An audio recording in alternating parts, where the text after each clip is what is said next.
welcome to Down the Road. It's going to be a fun day today. We're going to get a chance to talk about paddle fishing. Going to get a chance to visit with some folks about, some issues that are going to affect us on a national scale with the Derek Chauvin case. We're going to get a chance to talk about money going into NDSU and what happens with the research grants there in relation to Senate Bill 2030. But Katy Rossiter is our guest now. She's, I should be calling her doctor because she's one of the smart ones. But Dr. Rossiter is someone from Ohio Northern University. But here's the hook.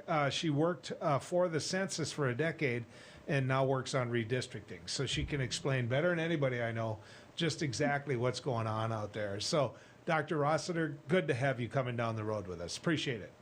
Yeah, thank you very much. Okay, for a decade, you worked for the Census. Now, that's a lot. That's a long time. Describe to people what you did.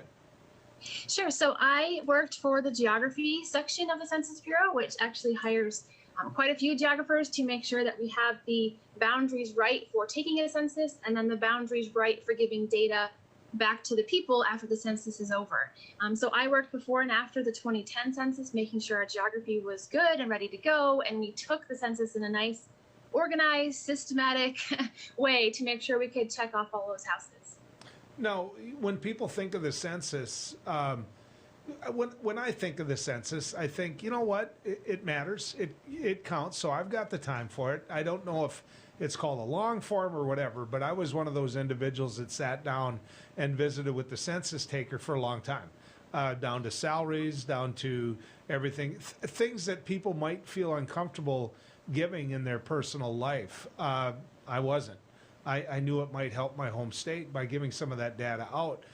Describe to people that part of the process. Yeah, sure. So there are two forms, like you said, the long form and then the short form. So it used to be that everybody got a form, and some people were lucky enough to get the really long one, and some people were lucky to get the short one.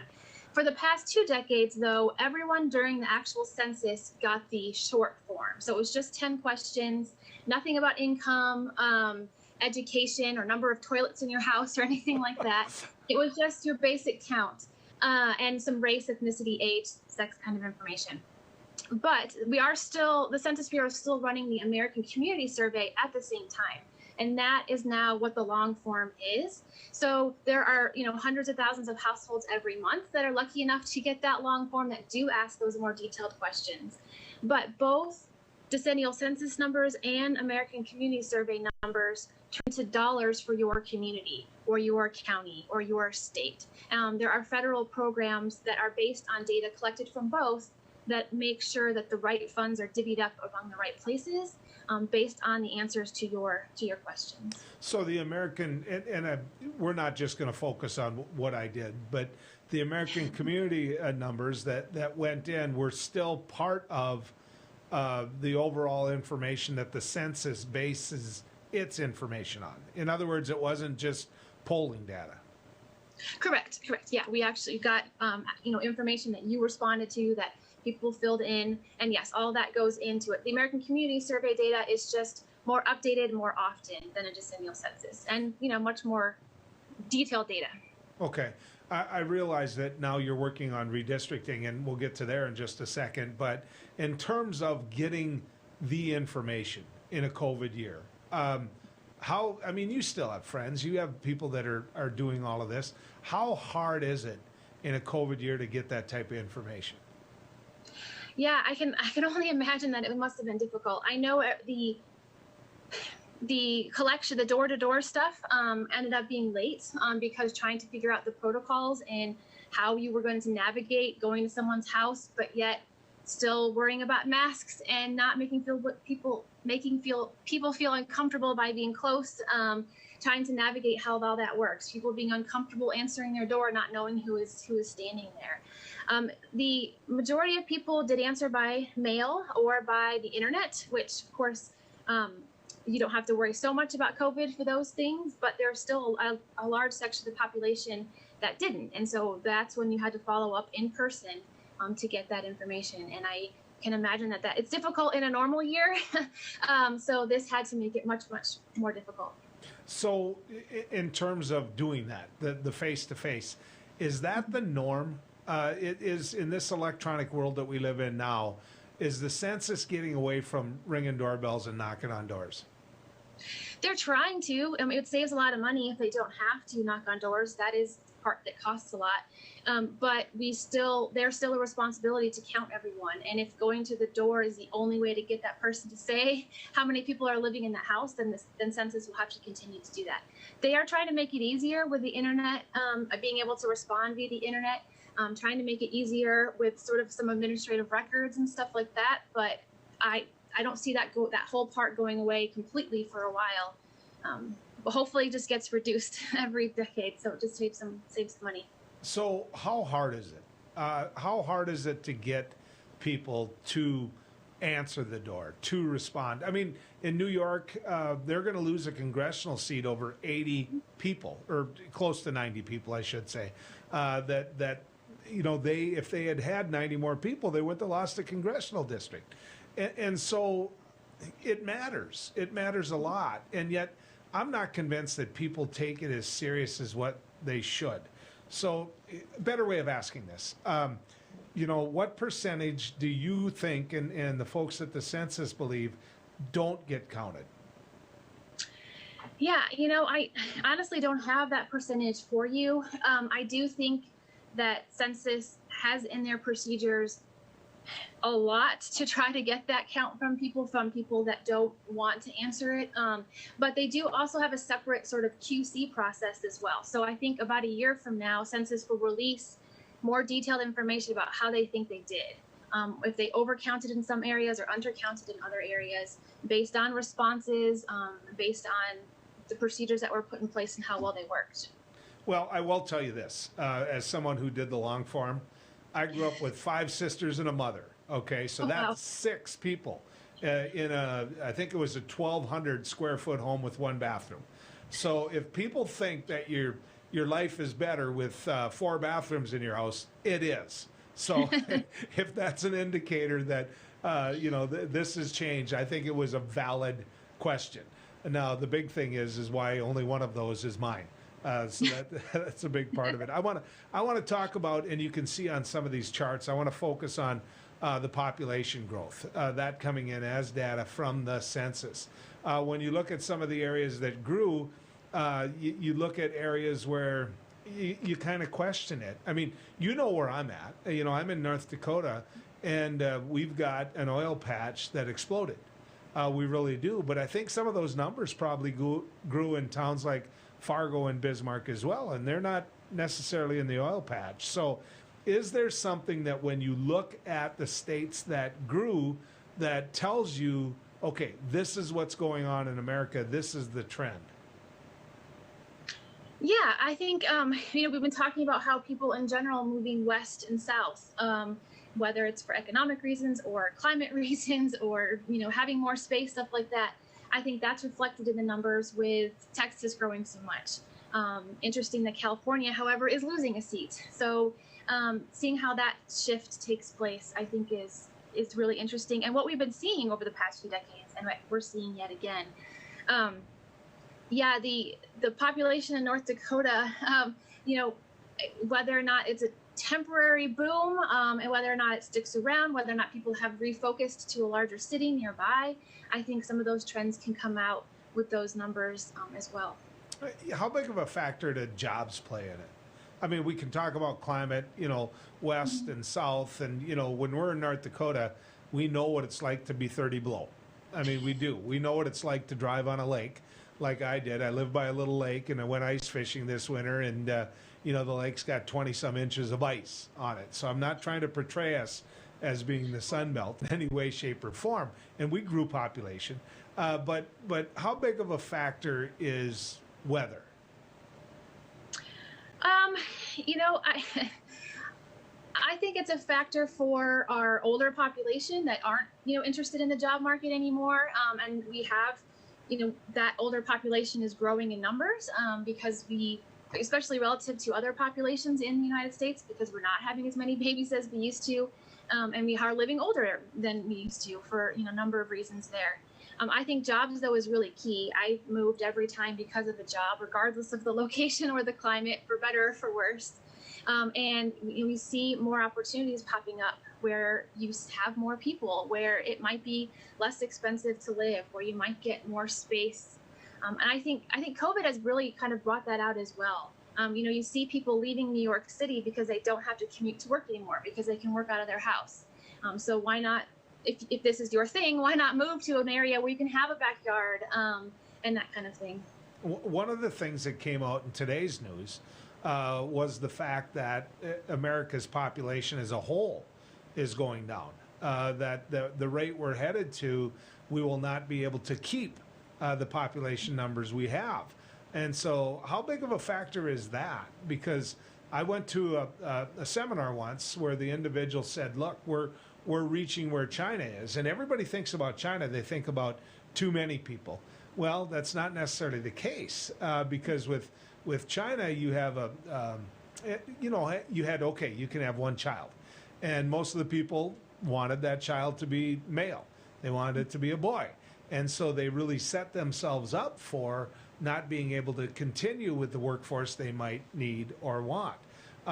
In America, our numbers were actually reaching not similar numbers to China, but they were going in that direction. And so how big of a factor is that? Yeah, I think that's, in my opinion, that's huge. We're going to end up with ghost towns because we just don't have people to live there anymore. A lot of our social services that we have in place, especially for the elderly population, count on U.S. workers to put money into those pots. And if we don't have as many U.S. workers anymore putting money in those pots, what happens to those social services? They have to be funded in some way, or else they have to go away. So yeah, there are definitely concerns about our population not naturally increasing as much as it used to. Whether that means we open up some more immigration, I'm not sure, but there are definitely consequences to that when it comes to the social services. Take a look at this graph real quick in the little bit of time I realize we have left. But, people in North Dakota were happy with the numbers of growth, but yet, it takes a certain number of people to get another congressional district. I know that happened in Montana. That they grew. If you look at the chart here, you see Texas is happy. For the first time since statehood, California actually lost a seat. But the number you have to look at now that North Dakota is in the mid 700,000s that you would need to have another congressional seat. Tell them now that would be. Yeah, well, unfortunately, there is no magic number. It's not about necessarily how many people you have, but how many people you have relative to who everyone else has. So if you were able to gain just a few people, but yet Texas lost several people to wherever, then you might be able to get in the mix of the reshuffle to get a second congressional district. So I think you talked about 89 people in New York. I think Minnesota was the last seat went to Minnesota so they could maintain their 8, and they maintained it by 26. And again, it's not because they didn't need to hit a magic number. They needed everyone else to also hit that number so that things got reshuffled around. I guess what I was getting at, Katy, was those states with one. I'm sorry. Yeah, the state that I'm in. Basically, we would need an additional 800,000 people to be able to get 2 districts. Would we not, or close to it? Close to it, yeah. I think on average, you're talking each district nationwide has between about 750, 730,000 people in it. It varies depending on the state, but yeah, you'd have to almost double then. Dr. Rossiter, thank you. Thank you so much. Thank you for what you do. And thank you for finding out that with all your coworkers how many toilets I have in my house. So no problem. I appreciate you coming. Thank you for your participation. Yeah, you bet. When we come back, we're going to talk with the Alumni Association of North Dakota State University right after this. Howdy folks, it's the Canine Cafe. I reckon it's time you're due for a hearty meal. So saddle up for the day with one of our Hey Bossin' breakfast homemade soups. Fill your grill at a salad bar, sink your teeth into our famous Canine burger and barbecue ribs. Top it off with spur rattling pie with a calm roll that's sure to put a smile on even the toughest outlaws. Shake the dirt off the boots each night and warm up with the gang. Tell them about it, Stacy. I can't wait to see you at the county line. Hi, it's me, Anthony Sullivan. And yes, you've actually caught me at home relaxing because life's been pretty worry-free since I got coverage with American Residential Warranty. You won't believe what ARW covers. Heating and air conditioning, washers and dryers, kitchen appliances, plumbing, water heaters, electrical systems, flat screens and laptops, even pools and spas, and so much more. Call American Residential Warranty. They'll get you covered. 1-800-219-1467. Hi, Hunter Ellis here for Night Hero Binoculars by Atomic Beam. These binoculars let you see anything, even in pitch black darkness. Gotcha. The secrets are powerful wide-angle atomic beam laser that reveals objects up to 150 yards away, hidden by darkness. During the day, Night Hero gives you 10 times magnification. And when the sun goes down, press the Night Bright button to see clearly in the dark. Light up garbage-eating critters or spot thieves before they even get close. Call or click now and get Night Hero binoculars for just $39.99. Order right now and you can double it. Plus, get our best-selling atomic beam flashlight. Just pay a separate fee. We'll even ship them to you free. This TV special offer is not available on Amazon. You can get it all, but you have to order now. Call 1-800-619-1091. That's 1-800-619-1091. Or visit bynighthero.com. That's bynighthero.com. Order now. Attention! Have you or a loved one suffered from maculopathy, a serious retinal injury, after taking the prescription drug Almiron for interstitial cystitis or bladder pain syndrome? In 2018, a researcher at the Emory School of Medicine linked Almiron, a prescription drug that treats interstitial cystitis or bladder pain syndrome, to maculopathy, which is sight-threatening and can cause an abrupt change of vision. Call Almiron Justice for a free legal consultation. Please call 800-395-5680. Non-attorney spokesperson. This is a paid advertisement for legal services sponsored by Nightline Legal. Cases assigned on a random basis to participating law firms. This drug remains approved by the FDA. If you or a loved one regularly took Zantac and were later diagnosed with cancer, call right now. You may be entitled to financial compensation. Potential cancers include bladder cancer, colon cancer, kidney cancer, stomach cancer, liver cancer, pancreatic cancer. Do not stop taking a prescribed medication without first consulting with your doctor. Discontinuing a prescribed medication without your doctor's advice can result in injury or death. Call 1-800-230-9210.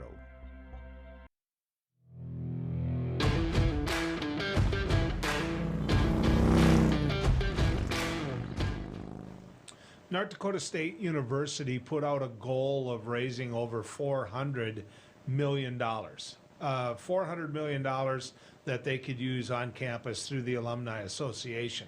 It's a big goal. It's a really big goal. And what we found out today was they achieved that goal. They went beyond that goal. And so, good news. In fact, the number that they raised was $413 million. So it was a day for celebration. And it was a day for showing the dedication that NDSU's alumni has to the institution that they attended and that they believe in. Now, much of that money goes to certain departments. Everybody's thinking, okay, football. You know what? Football helps. It gives people a reason to come back to campus. It gives a reason for people to take pride in the university. But most of the people that give money give it to the department that they came from. Engineering, nursing. I mean, you grab the one that you think, but that's where the money goes. And it goes to research. And it goes to things like agricultural research.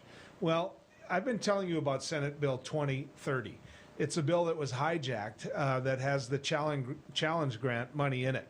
So the state of North Dakota provides funding for, if 2030 passes, funding for $1 for every $2 that come in on challenge grants.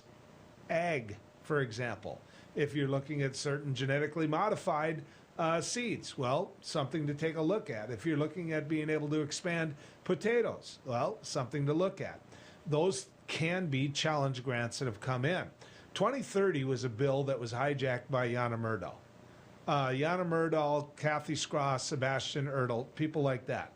State legislators that have a strict ideology when it comes to certain organizations. In this particular case, it was a research study being done by, and not funded by, but being done by individuals who wanted to look at reducing teenage pregnancies. And one of the experts when it comes to that is Planned Parenthood. Totally separate from abortion.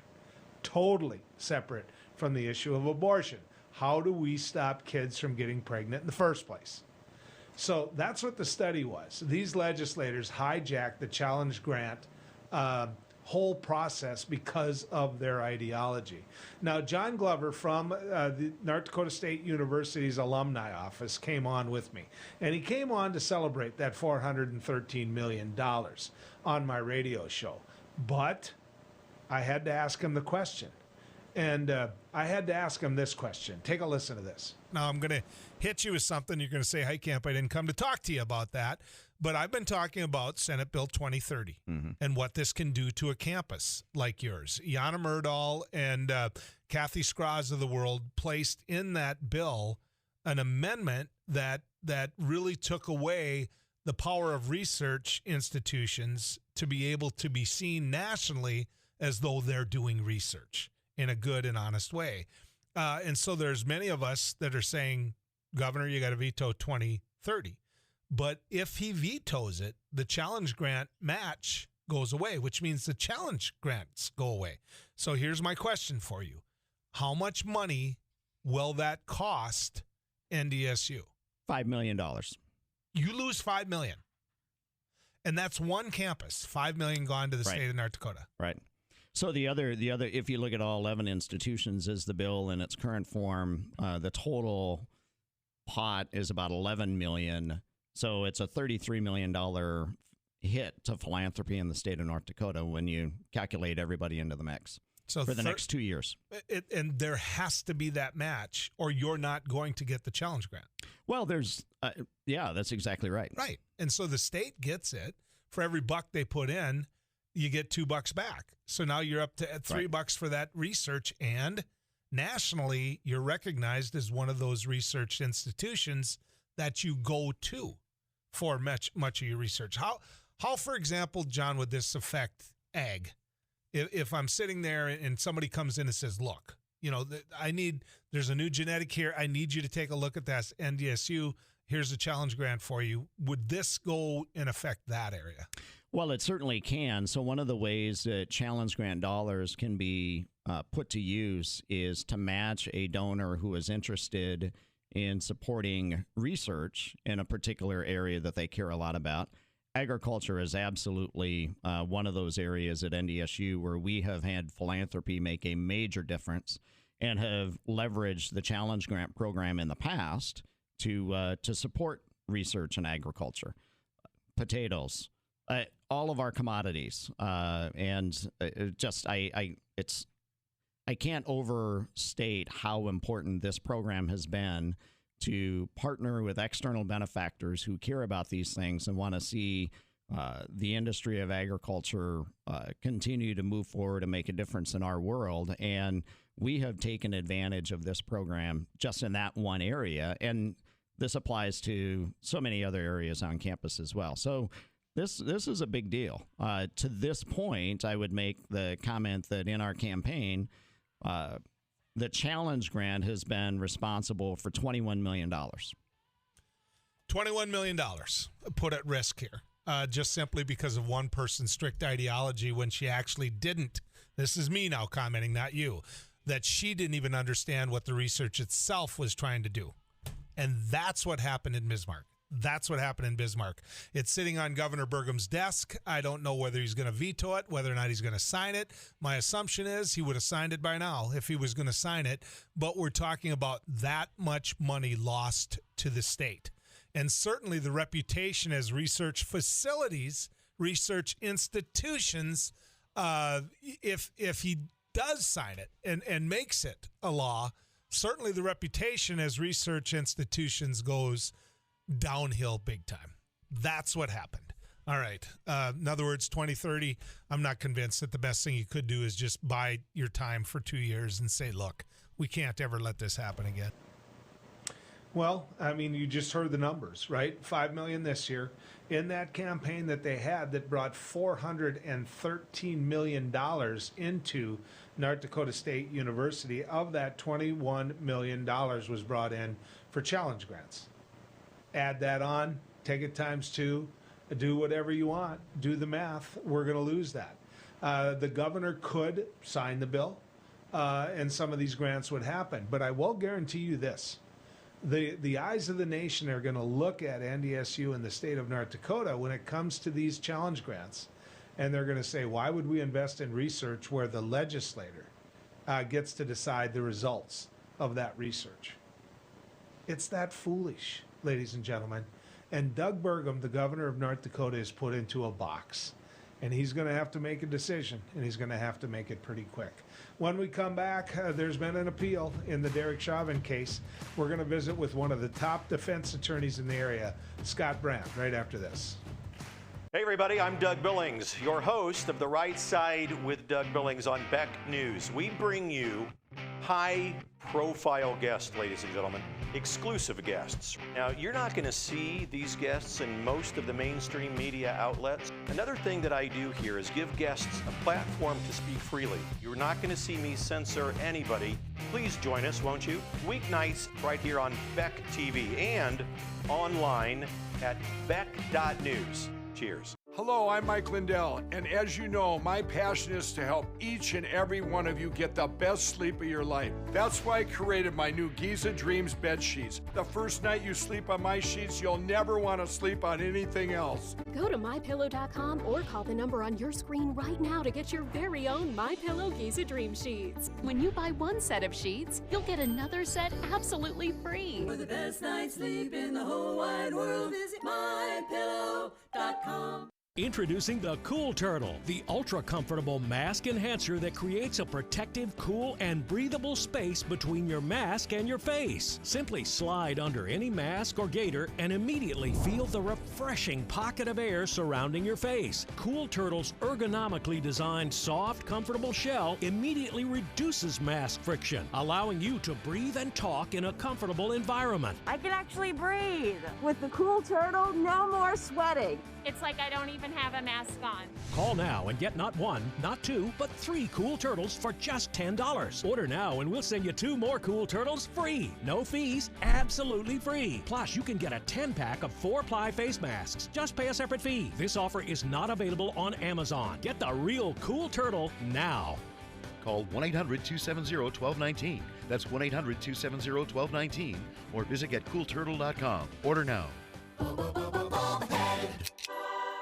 We're the ladies of Another View, bringing you a fresh view on local issues. Thank you for your patience and understanding. Oh my gosh. Isn't that the most condescending, rude email you've ever received? Well, welcome to National the third news. term of a certain president. I really believe that. And different perspectives you won't get on the mainstream media. Watch us weekday afternoons at 4:30 Central Time on Beck News and at beck.news. Indoor football is back in Bismarck. Bucks football season is right around the corner. Grab a friend or family member for a night of action-packed, hard-hitting entertainment. The Bucks open at the Bismarck Event Center May 8th as they take on the Massachusetts Pirates. Catch the sweetest seats in the house right on the sidelines with VIP service at a Bucks turf table. Available now for single game purchases. Secure your tickets today by calling 701-595-0771. Bucks football, half the field and double the fun.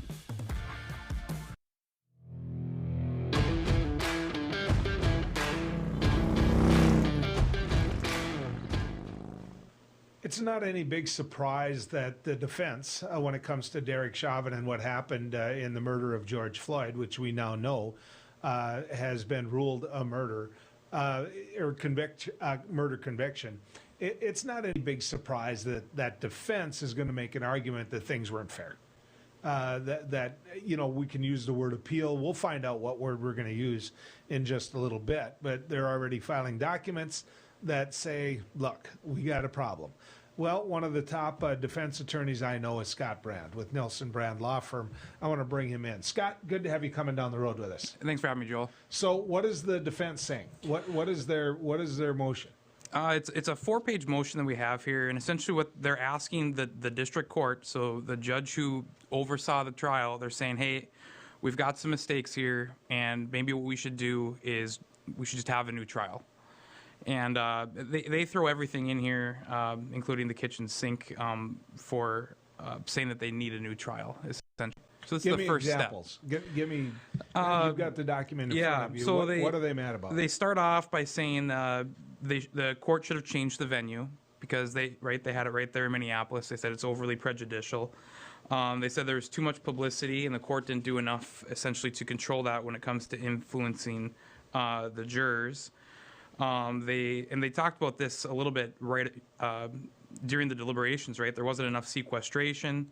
They accused the prosecution of misconduct, saying that they were disparaging to the defense. They improperly vouched, and they failed to adequately prepare its witnesses. They're accusing the state of not preparing its witnesses well enough, apparently. What?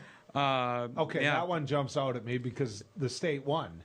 So if they're not preparing their witnesses, okay, we'll go over it in a second. And I'll jump ahead now. All of this is really short, but the defense attorney in all of this essentially asked for more time to thoroughly brief the issues because there is a time limit in order to do this, to get this particular motion in front of the court. So he's got it in timely, but he's saying, Judge, given the breadth of all of these issues, we need more time to properly brief this. Okay.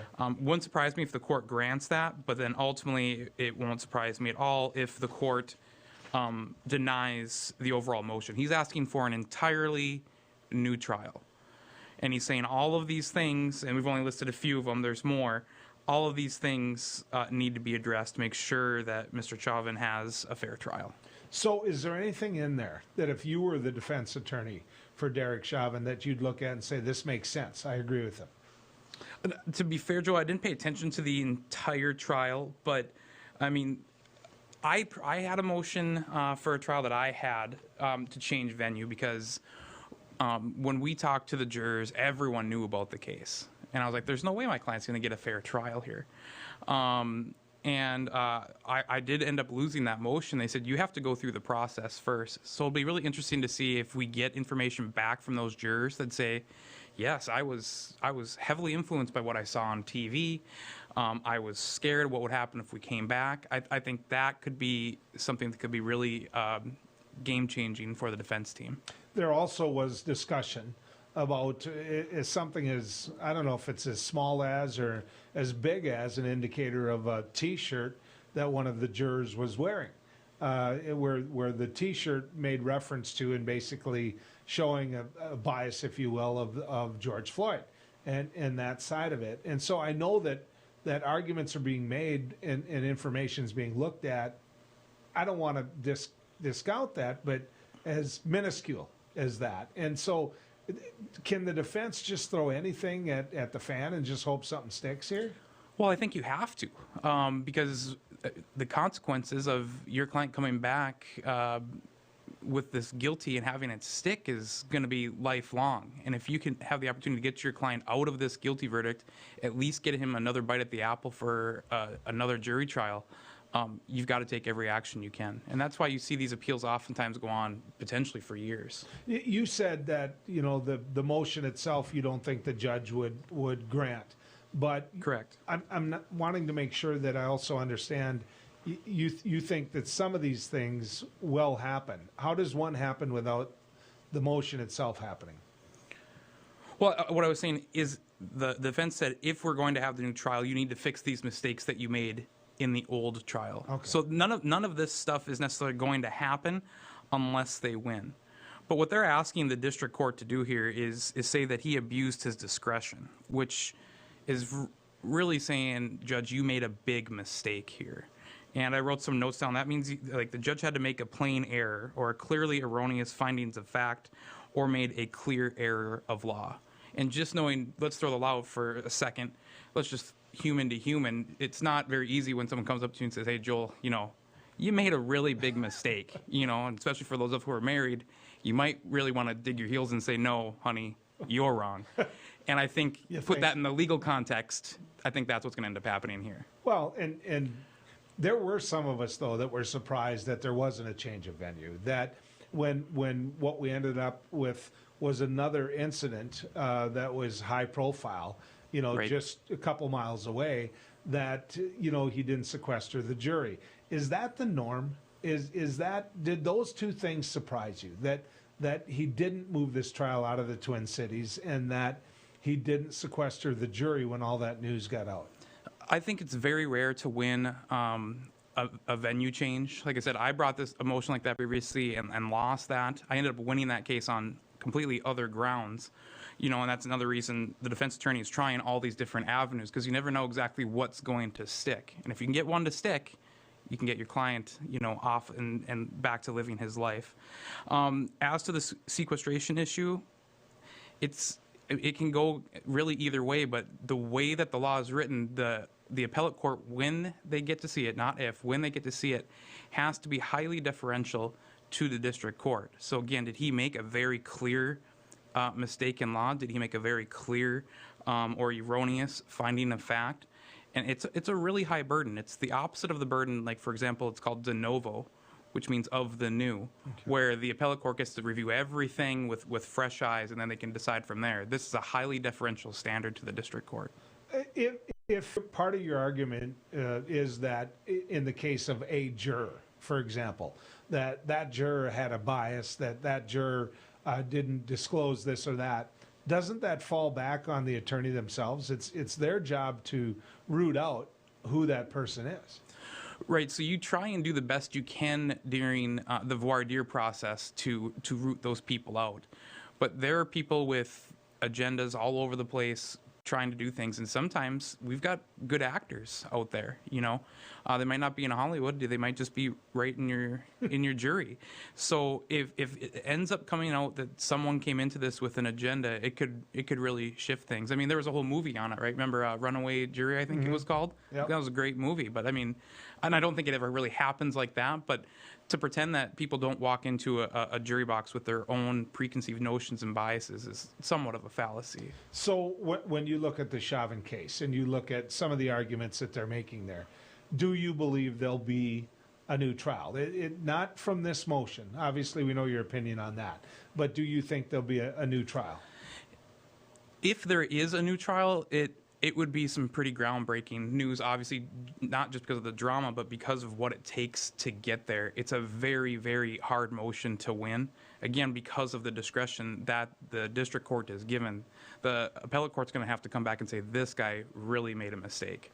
What about the case that the prosecution is making that, look, he needs to go way past the standard of what he normally would be sentenced? I mean, does that have any legs? Or is the judge going to look at this and say, look, we've treated this like any other case. He will get the same sentence that anyone else would have gotten?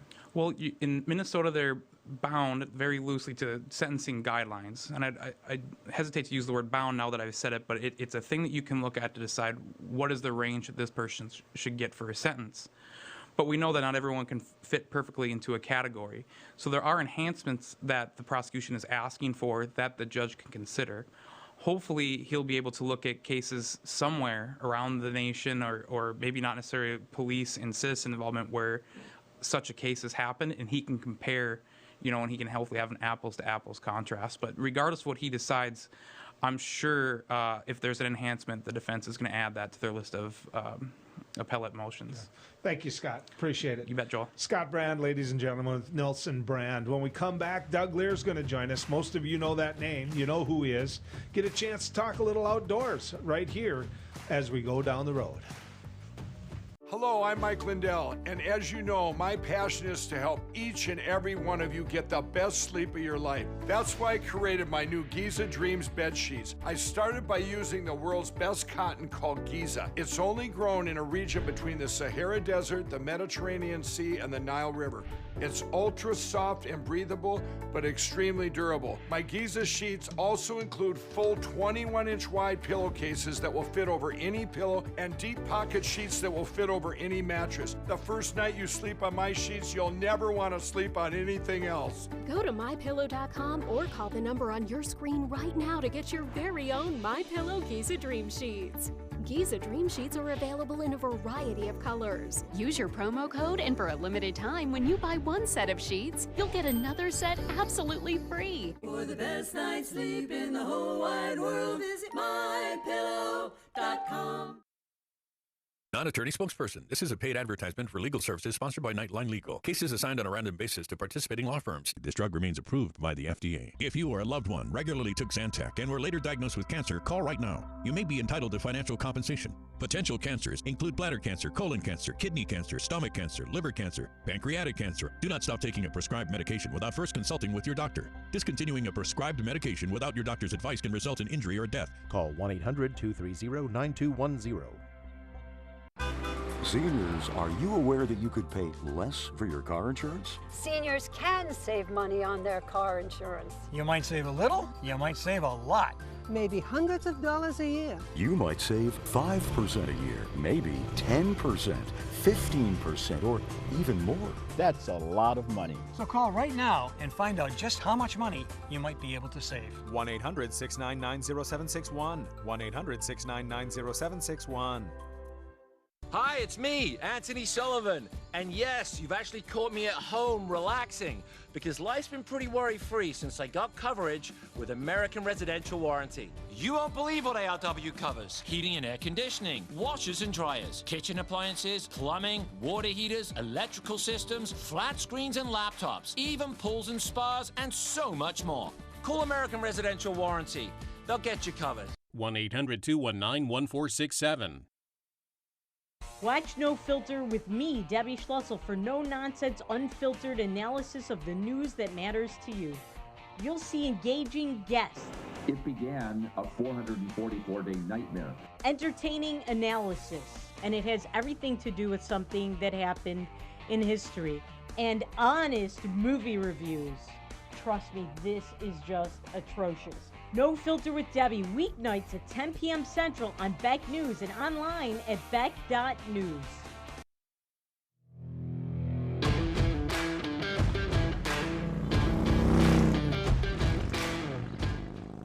Not much longer, and we're there, but it sure is fun to keep going down the road with you. You know, one of the individuals that I get a chance to read, to follow, he does a lot of different media because North Dakota Game and Fish wants him to do a lot of different media. The one thing North Dakota Game and Fish is, I think, wonderful at is outreach. It is willing to sit there and talk to kids about the joys of getting outdoors and to talk to people about the passion they may have when it comes to hunting or fishing. Well, one of those individuals is Doug Leier, a biologist with North Dakota Game and Fish. Doug, good to have you going down the road with us. It's always fun to ride shotgun, Joel.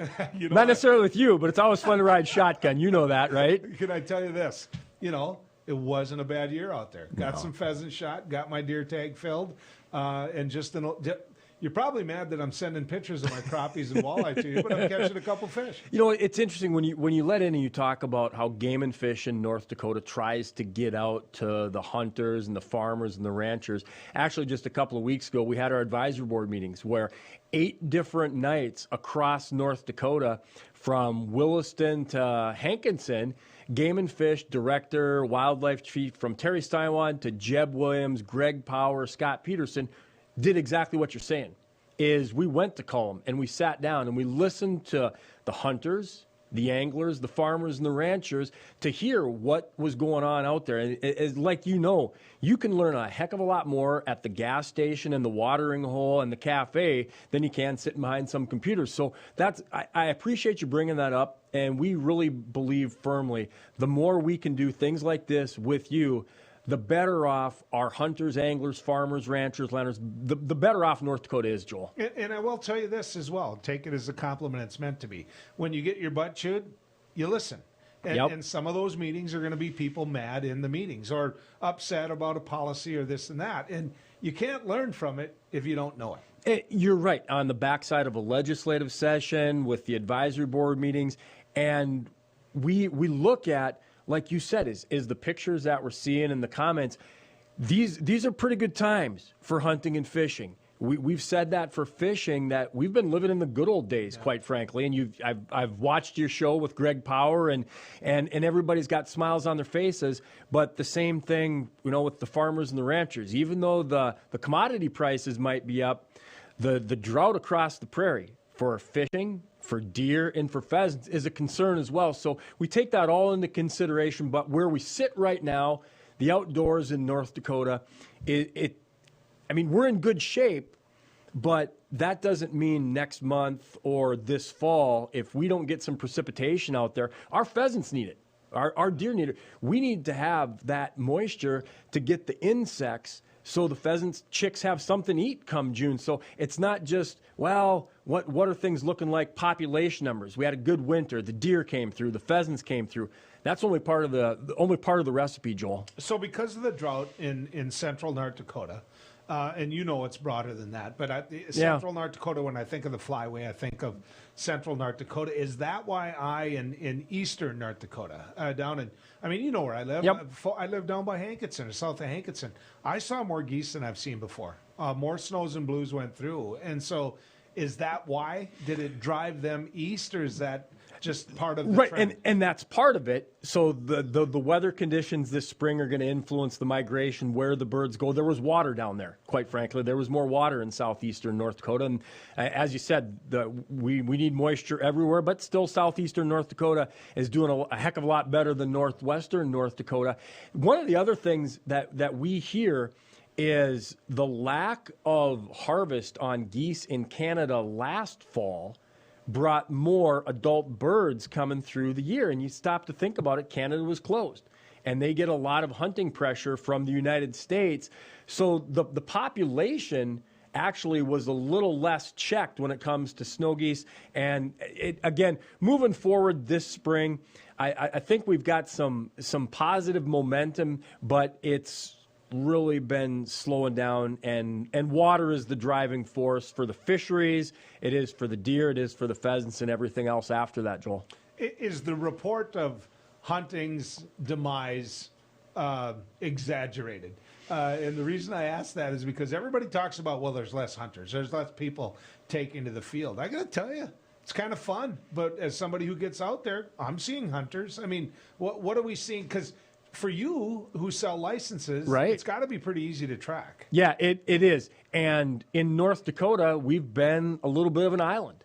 Maybe we've been insulated just a little bit from losing hunting numbers that the concern is nationwide. And we're prioritizing recruiting the next generation of hunters, retaining the ones that we have, and then reactivating some of the other ones, because part of it is we're still like the Fort Knox of the outdoors. As you know, people come to central North Dakota. They come to Candu. They come to Hankinson. They go to Regent. They go to Mott. People are still coming to North Dakota. So in terms of like raw hunting numbers, North Dakota's doing good. So, but that doesn't mean that we can lessen the focus on the next generation of hunters. Not whatsoever. How big of a factor is what farmers raise? And the reason I ask this is, I went to the University of North Dakota, and as I made my way north, up I-29, there was nothing to shoot north of 46 other than doves. I mean, now going up and traveling the state as much as what I do, I'm seeing pheasants in places I never saw pheasants as a young man. I mean, is that because of corn? Why is that? Right. A lot of it has to do with the direct correlation to what's going on the land is what the hunters are going to find out there. And I can tell you as well, when I get reports in eastern North Dakota or down in south central North Dakota, you can go down to Dickey County and you can find some mule deer. It's not uncommon it's not unheard of to have a pronghorn, an antelope found in Sargent County. We've had them in east central North Dakota from Hillsboro over to Findlay. That right now is a little bit more of a product of the mild winter that we've had. The last couple winters, haven't been, we look back on 2009 and 1997. Those were some humdingers. Our wildlife does a little bit better when we have a little less snow and a few fewer days of 35 below. So we start to see some of those critters kind of start to move out in other directions. But you're exactly right. In the big picture of where you find pheasants, after the winter of 2009, you didn't find pheasants north of Highway 2.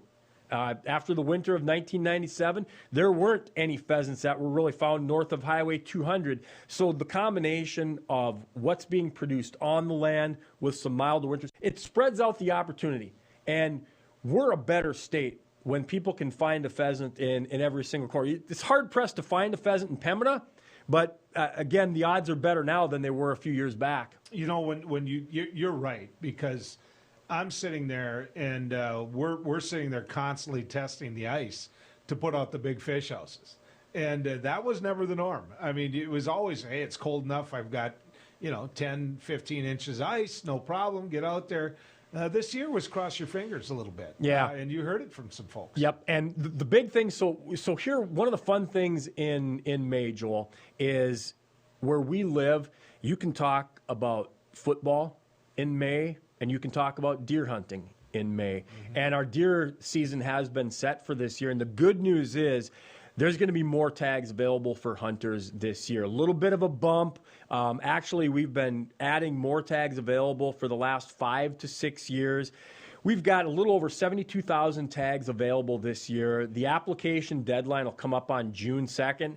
And I know from the references from coffee shops to gas stations to watering holes, that's putting a smile on people's faces that there's going to be more deer tags.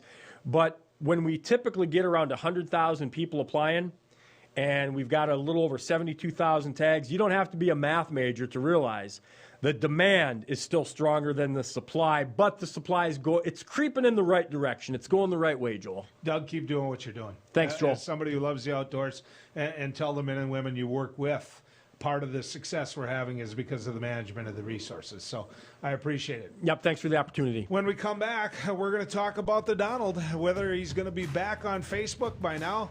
I'm sure you know the answer. Let's visit about it right here as we continue our trip down the road. Do you worry about going to the dentist? After all, a visit to the dentist can easily cost $2,000 or more. Well, relax. The Carefree dental card is now available in your area. Call now and we'll send your actual card at no cost today.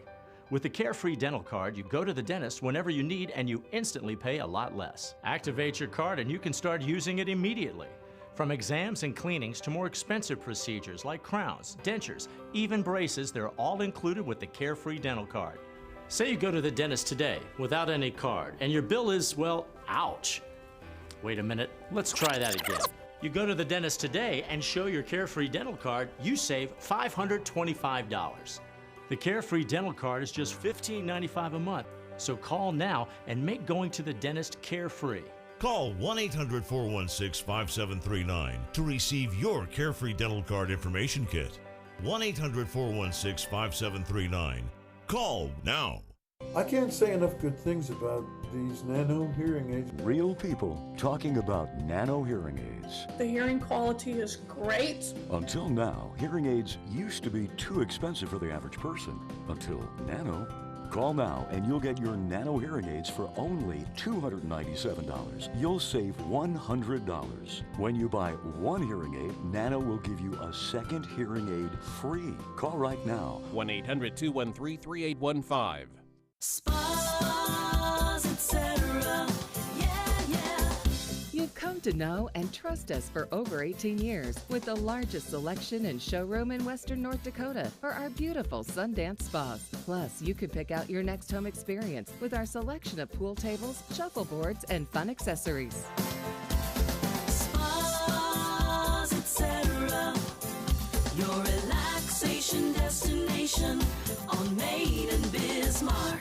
Who do you trust with your digital life? Not all cloud backup providers keep your data truly private. Beck Cloud Backup uses advanced multi-layer encryption to keep your family photos, videos, and sensitive business documents secure and only for your eyes. Your Beck Lightband Internet service already includes 50 gigs of free storage to keep your digital life safe and secure. Call us at 701-475-2361 to start using your Beck Cloud Backup today. Attention! Have you or a loved one suffered from maculopathy, a serious retinal injury, after taking the prescription drug Almiron for interstitial cystitis or bladder pain syndrome? In 2018, a researcher at the Emory School of Medicine linked Almiron, a prescription drug that treats interstitial cystitis or bladder pain syndrome, to maculopathy, which is sight-threatening and can cause an abrupt change of vision. Call Almiron Justice for a free legal consultation. Please call 800-395-5680.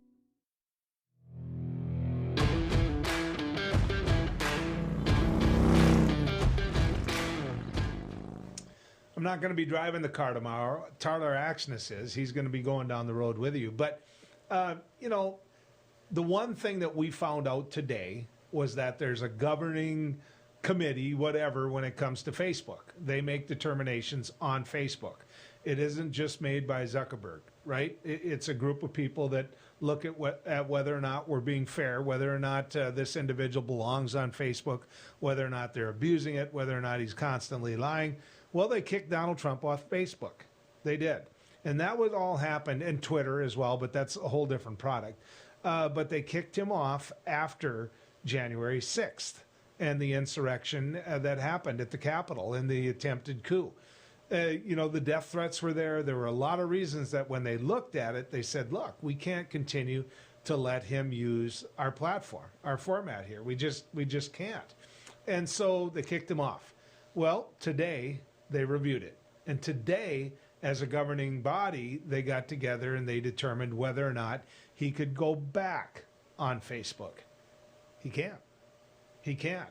For at least the next 6 months, he cannot access Facebook as a tool to visit with all of his supporters. What does that tell you? I don't think anybody's looking at Mark Zuckerberg and saying, okay, Mark's a liberal. No, Mark Zuckerberg's a conservative, or at least that's my read on him. And I think that many of the people that he would hire and he would surround himself with would be conservatives as well. But they don't want to be part of that process. They don't want what they've created to spread lies and cost lives. That matters. That matters. When people look at that, when they use that, when they abuse that, I don't think there's anything wrong because it's a private industry, right? Facebook isn't public. It isn't public. It isn't like a road going down there and saying, you know what, you didn't get a DUI, but you can't go down I-29 type of a thing. It isn't that. He doesn't have access to Facebook and he doesn't have access to Twitter because he abused them. He abused them. He lied on them. He used them as tools to have his supporters attack our nation and its capital. That's why he got his butt kicked off. And that's why his butt still isn't going to go back on. I'll be back in a couple days. We'll see you then. Good riding with you.